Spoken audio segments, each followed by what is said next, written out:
The thunderheads of summer flash across distant, silent horizons. But as the storms approach, the rocks tremble, echoing the power of the sky.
With the storms, the seemingly timeless rocks move, bit by bit. In the late 1800s, to pioneering geologist Clarence Dutton, Capitol Reef appeared as a fantasy land. The colors are such that no pigments can portray. So luminous are they that the light seems to flow or shine out of the rock rather than be reflected from it. The irony of Capitol Reef was not lost on Clarence Dutton or other geologists of his time.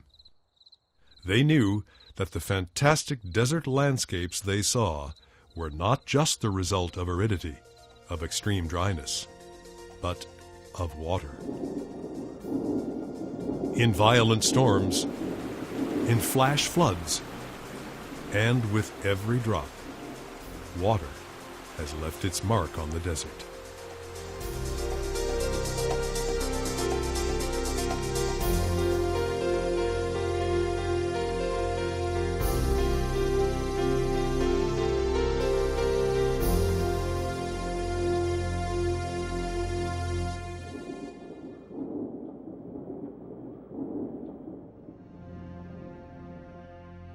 Even though this is a desert, every visible landscape is the work of water and time. Here they combine to carve cliffs and canyons and create flowing sand from solid rock. Capitol Reef is the saga of time, beyond accustomed patterns of days, seasons, years, and lifetimes.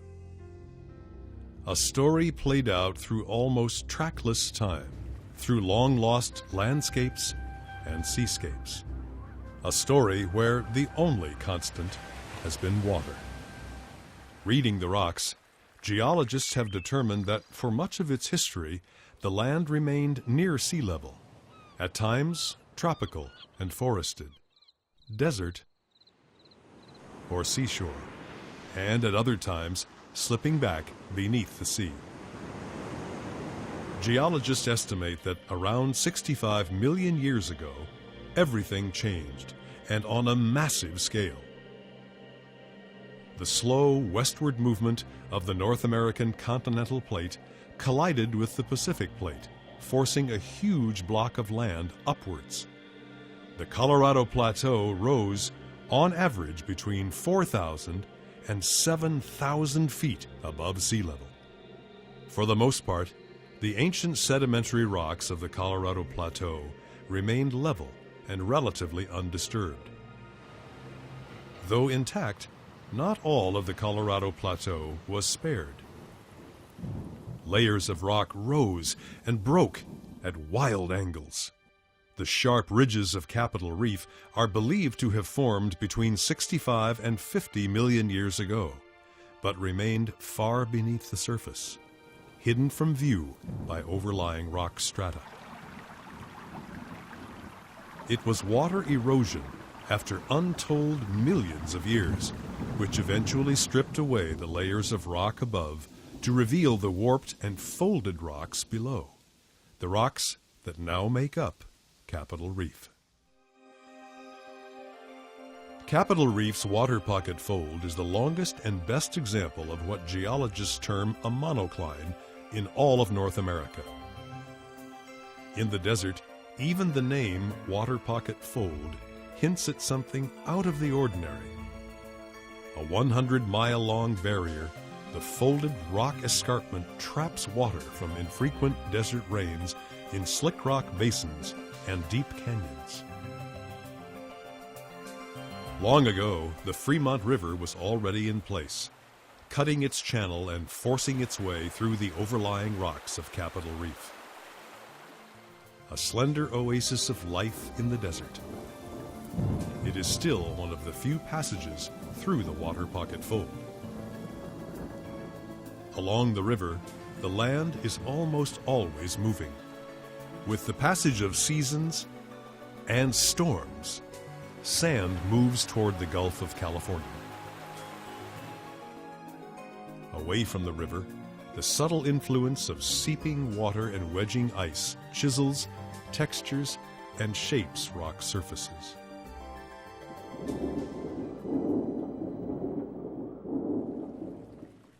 And water also shapes life. The heat of summer and the cold grasp of winter put limits on which plants and animals can survive in the high desert. But water is always a critical factor. The Water Pocket Fold is a dividing line. To the east, lower elevations and scant rainfall accentuate the phrase, survival of the fittest. Only specialized desert plants and animals can thrive in this demanding landscape. Hidden underground, away from the searing heat of summer and the freeze of winter, life lays waiting for spring. This seemingly barren land bursts into a carpet of color in wet years. In Capitol Reef, the waters of Sulphur Creek join the Fremont River, an oasis surrounded by imposing red cliffs.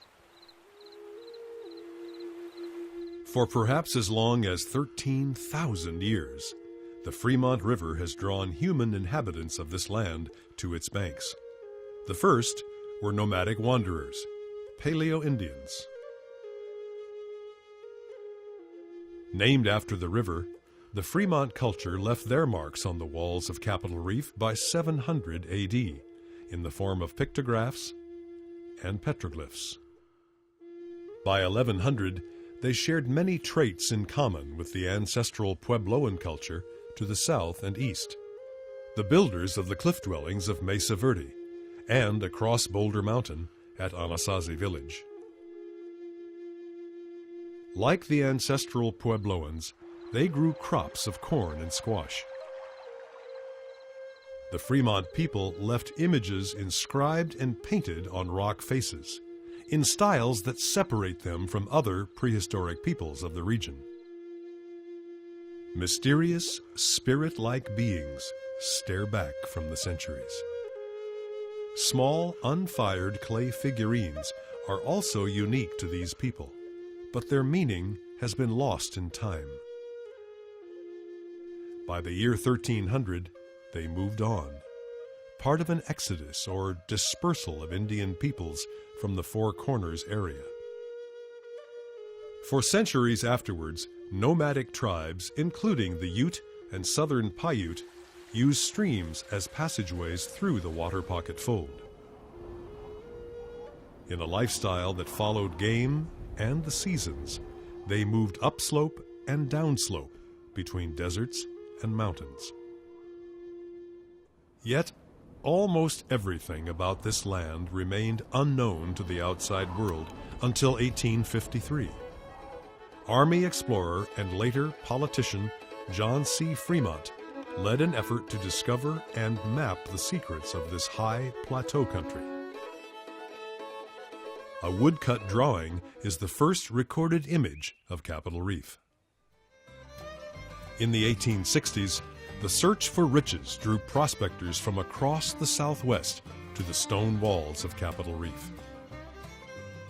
Capitol Reef wasn't settled until 1880, when Nels Johnson built a cabin and planted an orchard. A wave of Mormon pioneers followed and worked tirelessly to build irrigation systems and to wrestle a living from the land. The confluence of Sulphur Creek and the Fremont River was a fortunate intersection of climate and soils, perfect for growing apples, peaches, pears, and other fruits and nuts. The schoolhouse became the heart of the small community. The settlement, originally called Junction, was appropriately renamed Fruita in 1904. Surrounded by towering red cliffs, the residents of Fruita carved out a simple, rewarding life. Isolated from the rest of the world, no more than 10 families at one time ever called Fruita home. For decades, the little town at the heart of Capitol Reef prospered in relative isolation. While orchards sustained the community, Fruita also became known as the only resupply station for an early wagon road known as the Blue Dugway. First used in 1883, the rough and tumble road clung to the benchland, then snaked through the narrow chasm of Capitol Wash, now known as Capitol Gorge. Like a welcoming, cool oasis, the pools of water trapped in eroded basins, like those at the tanks, may also have inspired the name Water Pocket Fold. Through the years, hardy travelers braved isolation, landslides, and breakdowns on what would eventually become State Route 24. But the greatest danger was from flash floods. Floods also plagued the settlement of Fruita, damaging irrigation works and uprooting orchards. Water made life possible, but the cloud of flash floods always hung over the settlement. The character of Fruita was shaped not only by its favorable climate and the availability of water, but by the cultural and social fabric of the Mormon settlers. Like other Mormon communities, Fruita's residents shared not only a religious belief, but were guided by principles of social cooperation and a deep connection to the land.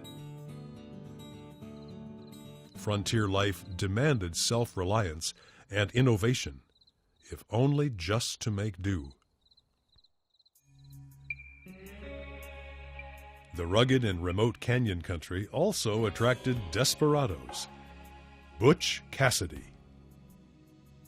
Cassidy and his gang, the Wild Bunch, drew national attention after a string of bank robberies and a brazen holdup of a train in Montana.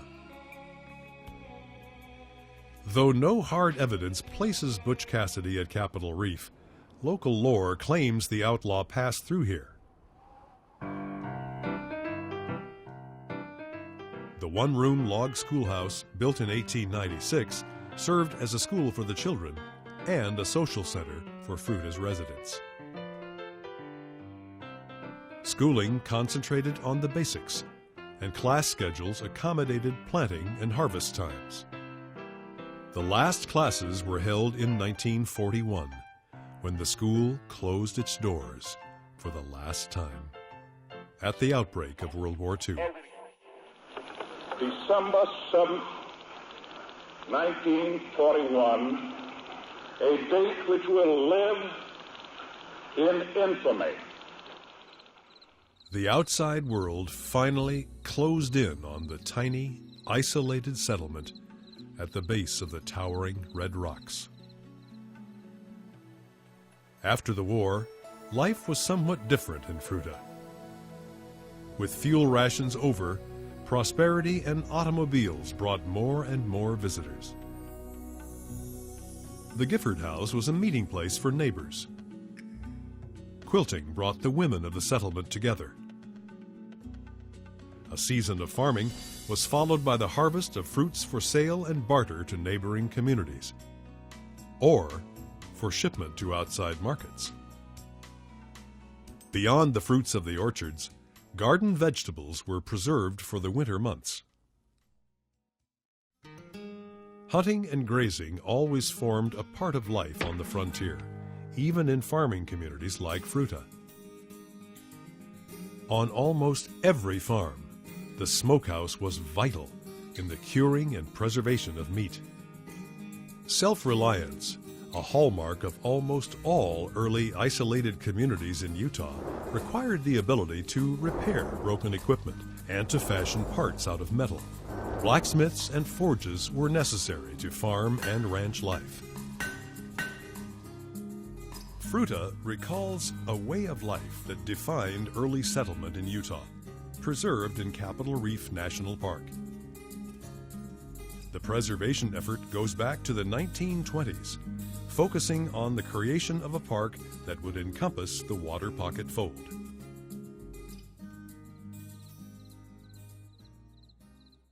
In 1937, President Franklin Roosevelt signed a proclamation establishing Capitol Reef National Monument.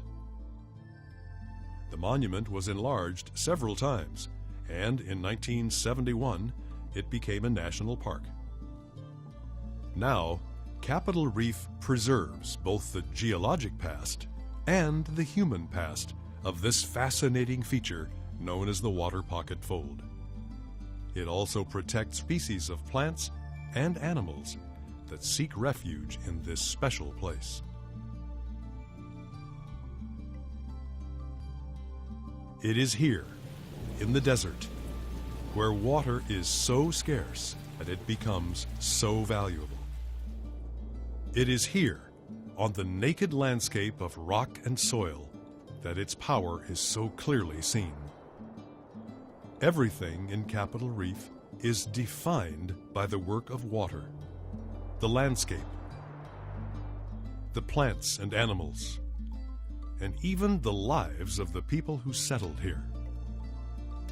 From native cultures of the distant past to the Mormon colonists who chiseled a civilization out of a wilderness of rock, water has left its mark on Capitol Reef.